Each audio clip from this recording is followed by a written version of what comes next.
কোন শয়তানও বিশ্বাস করবে না যে আল্লামা সাঈদী হুজুর ধর্ষণ করতে পারে। তিনি নাকি 300 নারীকে ধর্ষণ করছে। এক নারীকে সাক্ষী হিসেবে আদালতে নিয়ে আসা হয়েছিল, তাকে বলা হয়েছে এই হুজুর বলে হ্যাঁ, তো তোমার জন্ম কত সালে? কয় 75 সালে। জন্ম 75 সালে, ধর্ষণ হয়েছে 71 সালে। স্বপ্নেও সম্ভব। রাগ করতেছেন আপনারা? আমাদের কোরআনের পাখি আল্লামা সাঈদী হুজুরকে ওরা 1 নয় 2 নয় 13 বছর বন্দী করে রাখলো। ভারতের ইশারায় পরিকল্পিতভাবে তাকে হত্যা করে বিদায় করা হয়েছে। কথা বলে ঠিক না? কি হাসিটা ছিল এখনো ভুলতে পারি না আমরা। কি হাসি! এই হাসি দেওয়া মানুষ এইভাবে চলে যেতে পারে, এটা মানা যায় না। নিজের মা বাবা মারা গেলেও মানুষ এতটা কাঁদে না আল্লামা সাঈদী হুজুরকে হারিয়ে যতটা কেঁদেছে। কথা বলে ঠিক না?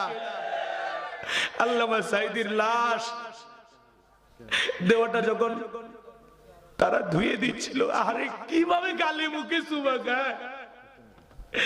সেই আল্লামা সাঈদী হুজুরের জানাজা পর্যন্ত ওরা ঠিক মতো পড়তে দিত না, বাধা দিত। 1 বছর সময় লাগেনি, 1 বছর সময় লাগেনি।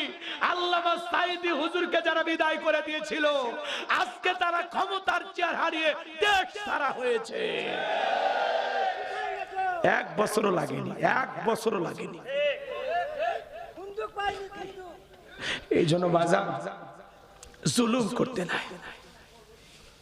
কি সুন্দর কথা বলতেন, মানুষকে কিভাবে বুঝাইতেন। এইভাবে দরদ মাখা তাফসীর। উনি হলেন তাফসীরুল কোরআন মাহফিলের রূপকার। কথা বলেন ঠিক কি? আমরা যত বক্তাই ওয়াজ করি সবাই আল্লামা সাঈদী হুজুরকে ফলো করি, তার ক্যাসেট শুনে আমরা ওয়াজ করি। কথা বলেন না কেন ভাই? যতই শুনি ওনার মতো আমরা বলতে পারবো, ওনার মতো বক্তার হবে ভাই?